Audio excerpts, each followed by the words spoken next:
भगवान बुद्ध अक्सर अपने शिष्यों को शिक्षा प्रदान किया करते थे।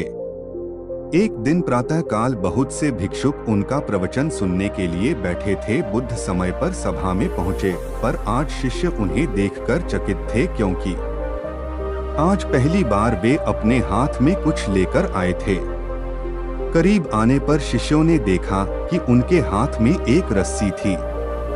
बुद्ध ने आसन ग्रहण किया और बिना किसी से कुछ कहे वे रस्सी में गांठें लगाने लगे। वहां उपस्थित सभी लोग यह देखकर सोच रहे थे कि अब बुद्ध आगे क्या करेंगे। तभी बुद्ध ने सभी से एक प्रश्न किया, मैंने इस रस्सी में 3 गांठें लगा दी हैं। अब मैं आपसे ये जानना चाहता हूँ कि क्या यह वही रस्सी है जो गांठें लगाने से पूर्व थी। एक शिष्य ने उत्तर में कहा, गुरुजी, इसका उत्तर देना थोड़ा कठिन है। ये वास्तव में हमारे देखने के तरीके पर निर्भर है।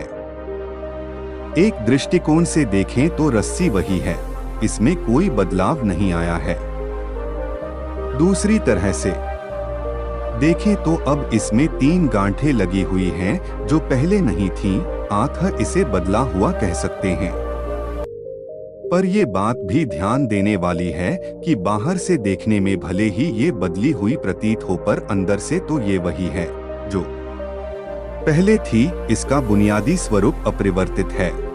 सत्य है, बुद्ध ने कहा। अब मैं इन गांठों को खोल देता हूँ। यह कहकर बुद्ध रस्सी के दोनों सिरों को एक दूसरे से दूर खींचने लगे। उन्होंने पूछा, तुम्हें क्या लगता है, इस प्रकार इन्हें खींचने से क्या मैं इन गांठों को खोल सकता हूँ?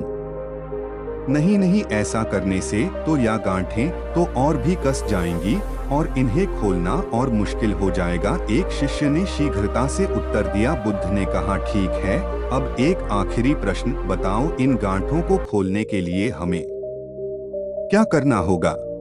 शिष्य बोला, इसके लिए हमें इन गांठों को गौर से देखना होगा ताकि हम जान सकें कि इन्हें कैसे लगाया गया था और फिर हम इन्हें खोलने का प्रयास कर सकते हैं। मैं यही तो सुनना चाहता था। मूल प्रश्न यही है कि जिस समस्या में तुम फंसे हो, वास्तव में उसका कारण क्या है? बिना कारण जाने निवारण असंभव है। मैं देखता हूँ कि अधिकतर लोग बिना कारण जाने ही निवारण करना चाहते हैं। कोई मुझसे ये नहीं पूछता कि मुझे क्रोध क्यों आता है। लोग पूछते हैं कि मैं अपने क्रोध का अंत कैसे करूं। कोई यह प्रश्न नहीं करता कि मेरे अंदर अहंकार का बीज कहां से आया। लोग पूछते हैं कि मैं अपना अहंकार कैसे खत्म करूं। प्रिय शिष्यों, जिस प्रकार रस्सी में गांठें लग जाने पर भी उसका बुनियादी स्वरूप नहीं बदलता, उसी प्रकार मनुष्य में भी कुछ विकार आ जाने से उसके अंदर से अच्छाई के बीज खत्म नहीं होते। जैसे हम रस्सी की गांठें खोल सकते हैं, वैसे ही हम मनुष्य की समस्याएं भी हल कर सकते हैं। इस बात को समझो कि जीवन है तो समस्याएं भी होंगी ही, और समस्याएं हैं तो समाधान भी अवश्य होगा।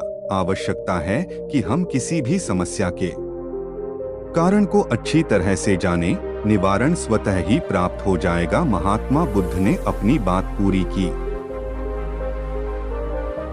दोस्तों, आपको यह कहानी हिंदी मोटिवेशनल स्टोरी भगवान बुद्ध कैसी लगी और आपने क्या सीखा, वो हमारे साथ कमेंट बॉक्स में जरूर शेयर करें।